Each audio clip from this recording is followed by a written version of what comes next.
Georgia and South Carolina meeting up again. Final feelings time. We're going to get you through this weekend, Dean Leggy. I'm doing my best to move over from my old iPhone to my new. So I've had a couple people call me. Sorry about that.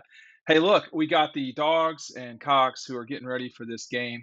It's going to be a tough one for South Carolina. They're 3.5 score, 3.5 touchdown underdogs. I like Georgia to win this game. I don't think that's going to shock anybody. I don't know why. I'm starting to think I'm wrong, but I will take South Carolina cover. But I know I could be wrong about that for sure, and I'm just not as confident that Georgia will put it on South Carolina quite like that. Hey, listen, make sure you're picking up DAWGSTRUCTION today. I know we talk about it a lot. This is the coverage of the national championship that Georgia won a season ago. You know this is going to be a great gift for Christmas. I don't know when something is ever going to happen with supply chain. Make sure you're grabbing this now for your dad, mother, or crazy fan friend. Uh, Let us get it out to you as fast as possible. This weekend, it's not going to be as hot as it traditionally is in Columbia for this game. Georgia is coming in scoring about 40 points a game. Last week against Samford, I've seen Georgia play better, but this is an opportunity. And I've written about this a lot this week. This is an opportunity for the Dogs to really prove the point that they should be the unanimous number one team in the country. I don't think the coaches watched Georgia play Samford this past week. I'm pretty certain they did not. But you know, I guess that's reason enough to have kept them from the number one spot, total.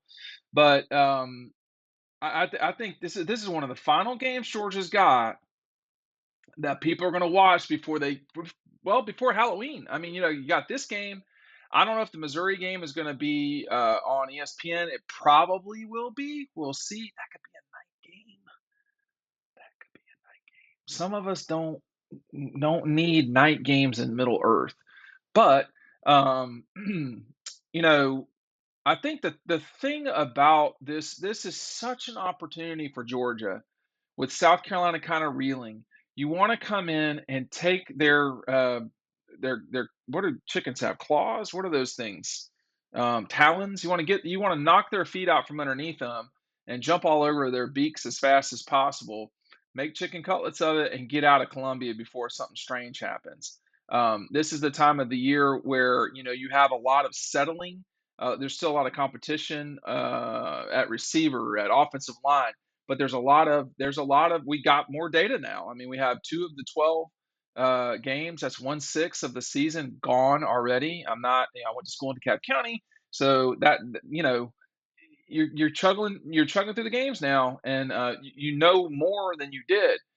And what I want to see from Georgia is precision. Now, if you're going to be a precision offense, that means you cannot always depend on the run game. That's my view of it, at least. It's not always just sitting there. Well, that's not who Georgia is anymore, anyway. So if you're going to be a precision team, go be precise. That's what I think Stetson and company need to pull off in Columbia on Saturday.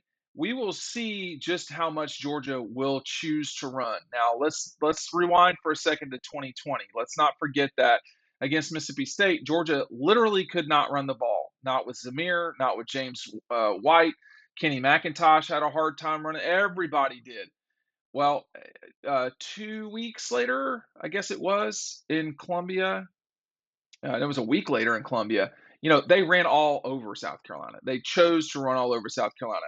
I need to see more from these backs in terms of running production. I know what Kirby's saying. I understand the nuance of what Kirby's saying, but I'm talking about handing off, and Stetson's involved in that too. Stetson being involved in the run game, there's nothing wrong with that. The kid is an exceptional. The man, the soon to be Social Security recipient, is a very gifted runner, and he needs to make people pay. But this is a great opportunity for Georgia. It is a great opportunity for Georgia to people will be watching this game.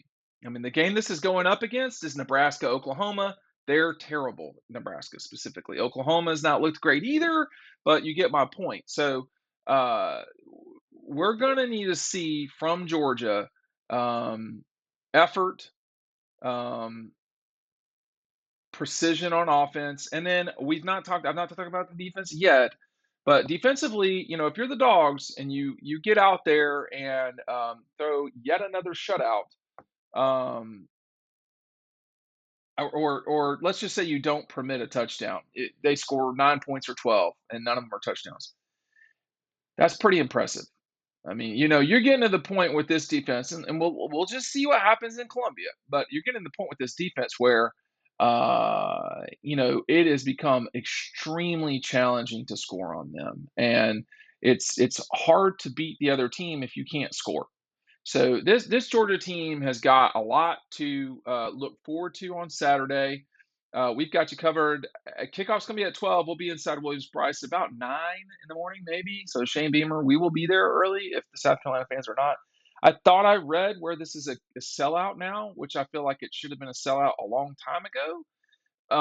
Let me just say this real quick about that particular point. Georgia folks don't know how good they've got it.